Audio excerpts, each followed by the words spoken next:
સુરતમાં હેવાનિયતને પણ શર્મમાં મૂકે તેવી ઘટના પ્રકાશમાં આવી છે. વોર્ડ નંબર 8માં બીજેપીના મહામંત્રી અને તેના મિત્રએ મળી યુવતી સાથે બળજબરીપૂર્વક દુષ્કર્મ આચર્યા હોવાની ઘટનાએ ચકચાર મચાવી દીધી છે. યુવતીને માદક પીણું પીવડાવી બંને હવસ સંતોષી હતી. પોલીસે બંને હવસખોરને ગણતરીના સમયમાં જ ઝડપી પાડી જેલના સળિયા પાછળ ધકેલ્યા હતા. સુરત શહેરમાંથી વધુ એક ગંભીર અને ચિંતાજનક ઘટના પ્રકાશમાં આવી છે, જેમાં ભાજપના વોર્ડ નંબર 8ના મહામંત્રી આદિત્ય ઉપાધ્યાય અને તેના મિત્ર ગૌરવસિંહ સામે દુષ્કર્મનો ગંભીર કેસ લાગ્યો છે. બંને સામે એક યુવતી સાથે દુષ્કર્મ આચરવાનો ગુનો નોંધાયો છે, જેના આધારે સુરત પોલીસે ઝડપથી કાર્યવાહી કરતા બંને આરોપીઓની ધરપકડ કરી કાયદેસરની કાર્યવાહી શરૂ કરી છે. પ્રાથમિક માહિતી મુજબ આદિત્ય ઉપાધ્યાય અને ગૌરવસિંઘે સાથે મળીને બળજબરીથી દુષ્કર્મ આચર્યું હતું. ઘટના સંબંધિત વિગતો પીડિતના નિવેદનના આધારે પોલીસને મળી છે. પોલીસ દ્વારા આ મામલે ગુનો નોંધવામાં આવ્યો છે અને ગંભીર આરોપોની શોધખોળ કરતા બંને આરોપીઓને ઝડપી લેવામાં આવ્યા છે.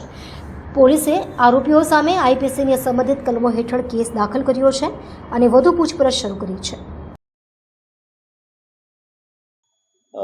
ગઈકાલે રાત્રે જહાંગીરપુરા પોલીસ સ્ટેશનમાં એક બળાત્કાર સંબંધી રજૂઆત મળેલ, જે અનુસંધાને ગુનો દાખલ કરવામાં આવેલો છે, જેમાં આરોપી તરીકે ભોગ બનનાર દ્વારા બે આરોપી હોવાનું જણાતા એ મુજબ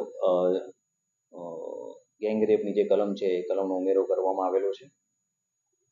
સદર બનાવમાં વિગત એવી છે કે જે આ ભોગ બનનાર છે એના બે પરિચિત મિત્રો છે અને એની સાથે એ ફરવા ગયેલી હતી અને ત્યાં એના કહેવા મુજબ એને નશાકારક પીણું આપી અને ભાનમાં નથી એ દરમિયાન એનો હોટલમાં સાથે લઈ જઈ અને વારાફરતી એના પર બળાત્કાર કરેલો છે એવી રજૂઆત મળેલી છે.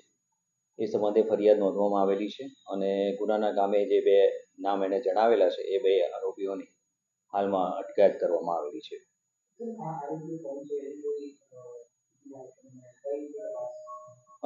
એમણે જે નામ આપેલા છે એમાં એક આદિત્ય નામ આપેલું છે અને બીજું એક ગૌરવ નામ આપેલું છે અને ફરિયાદીના જણાવ્યા મુજબ એની જે જ્યાં રહે છે એની આજુબાજુ જે એના રહેનારા એટલે પરિચિત વ્યક્તિઓ જ છે એવું એના જણાવ્યું છે. એ બે વ્યક્તિની હાલમાં અટકાયત કરવામાં આવેલી છે અને ભોગ બનનારે જે વિગત જણાવેલી છે એ મુજબ આગળની તપાસની કાર્યવાહી ચાલુમાં છે.